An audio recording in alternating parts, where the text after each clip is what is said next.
Halo, ketemu lagi dengan Yuda di sini. Hari ini kita akan membahas mengenai logo configuration.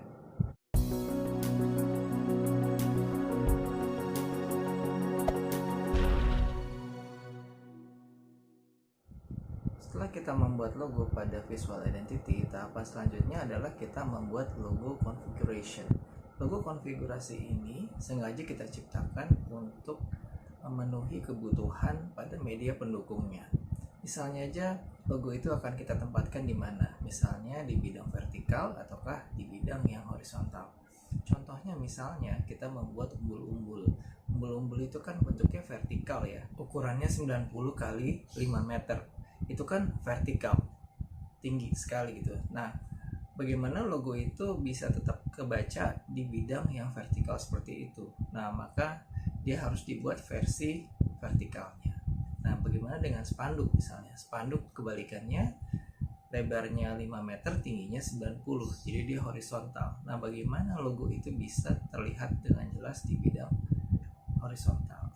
Misalnya lagi, logo itu akan kita terapkan ke media-media pendukung seperti misalnya pulpen atau kolateral lainnya yang ukurannya kecil-kecil ya, seperti kayak tusuk gigi gitu. Misalnya di hotel itu kan ada tusuk gigi di mana ada bungkus tusuk giginya. Nah, itu kan cukup kecil ya. Atau di pulpen gitu, di print di pulpen itu kan cukup kecil. Jadi bagaimana intinya logo itu bisa memenuhi semua lini media pendukungnya, baik itu yang ukuran kecil sampai ukuran terbesar sekalipun. Nah, untuk itu kita harus membuat konfigurasi logo. Yang pertama, konfigurasi horizontal. Konfigurasi horizontal adalah konfigurasi yang paling standar atau konfigurasi yang original atau master brandnya. Biasanya pada saat kita membuat logo itu kita cenderung akan membuat konfigurasinya yang horizontal. Yang kedua, konfigurasi vertikal. Nah, vertikal ini kita gunakan biasanya untuk memenuhi media-media yang sifatnya sempit atau meninggi atau vertikal, banner atau media-media lainnya yang bentuknya vertikal seperti itu. Yang kita perlukan pada membuat logo konfigurasi adalah konsistensi. Konsistensi di mana kita menerapkan logo itu pada bentuk horizontal dan bentuk vertikal tetap menjadi satu kesatuan. Artinya logo itu tidak dikenali sebagai logo yang beda, tetapi logo yang sama. Artinya karakteristik logonya tetap sama dan tidak beda gitu. Nah, seperti contohnya kita bisa lihat di logo Pegadaian ya. Logo Pegadaian ini ada dua versi vertikal dan versi horizontal. Nah, di versi horizontal logonya akan cenderung horizontal atau landscape, di mana memang komposisi logo itu memang melebar. Nah, kemudian di versi vertikalnya logo itu dua tumpuk atas bawah, jadi logogram di atas dan logo type-nya di bawah. Nah, tujuan dari untuk logo vertikal ini adalah untuk menempati ruang-ruang atau media-media pendukung yang formatnya vertikal atau meninggi, seperti misalnya umbul-umbul dan sebagainya. Kemudian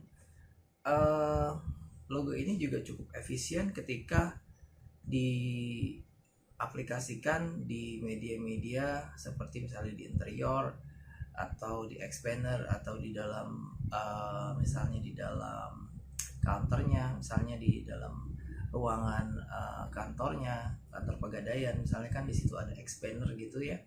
Nah, itu bisa diterapkan juga gitu. Oke, yang kedua adalah logo variations. Logo variation adalah variasi logo yang mana sengaja dibuat untuk keperluan tertentu. Kita ambil contoh Miniso. Miniso itu adalah perusahaan Jepang, perusahaan retail di Jepang. Nah, itu Miniso itu aslinya di Jepang, itu membuat logo yang versi Jepang dan logo yang versi internasional. Yang kita lihat di Indonesia, logo Miniso itu adalah logo internasional. Tapi kalau kita ke Jepang, logonya itu hurufnya huruf Jepang gitu ya. Nah, ini versi seperti ini sengaja dibuat untuk biasanya perusahaan yang signature seperti ya di Jepang atau di China itu membuat dua versi logo seperti ini. Ya, satu dengan hurufnya, huruf aslinya, misalnya huruf Hangul Korea ya, Korea Hangul, huruf Jepang kanji, itu membuat satu versi sendiri. Dan kemudian dia juga membuat versi internasionalnya untuk global. Seperti yang kita tahu, yang kita lihat logo Miniso di Indonesia itu versinya versi internasional, tetapi satu kesatuan dengan logo yang versi Jepang ya tentunya. Misalnya di warnanya atau di shape-nya, ya, pemilihan fontnya dan seperti itu, dan seterusnya. Kita bisa lihat lagi contoh berikutnya, misalnya logo Uniqlo. Uniqlo itu juga dari Jepang. Nah, Uniqlo itu bikin versi juga, logo versi Jepang dan versi internasional atau versi globalnya. Pada intinya sama. Jadi ketika logo itu dibuat versi internasional atau versi globalnya, yang perlu diperhatikan adalah konsistensi desain, baik itu warna, misalnya tipografi, shape, dan semua hal yang terkait dalam elemen desain pada logo itu. Seperti kita lihat logo Miniso di Jakarta, di Indonesia, itu ya tipografi Uniqlo, tapi logo Jepangnya ada huruf Jepang seperti itu. Satu contoh lagi, misalnya kita lihat di logonya Hong Kong Asia's World City, itu juga dibikin versinya, versi Hong Kong, versi lokal, dan versi internasional. Nah, untuk versi internasionalnya dia menggunakan huruf huruf kanji atau apa ya sebutannya kalau untuk huruf Chinese gitu ya. Dan dia bikin juga untuk versi internasionalnya. Nah, samping itu dia juga membuat konfigurasi vertikal dan horizontal. Nah, seperti yang kita lihat di contoh. Nah, seperti logo Hong Kong ini, pada versi lokalnya dia menggunakan komposisi yang sama, jadi tata letaknya, komposisinya tetap sama, tapi hurufnya aja yang berbeda, sementara yang lainnya tetap sama. Pada dasarnya itu adalah konsistensi desain, di mana tata letak itu tetap sama, jadi ada konsistensi yang terlihat pada bentuk komposisinya. Untuk versi horizontalnya dibikin tegak lurus, jadi tipografinya di atas dan logogramnya di bawah.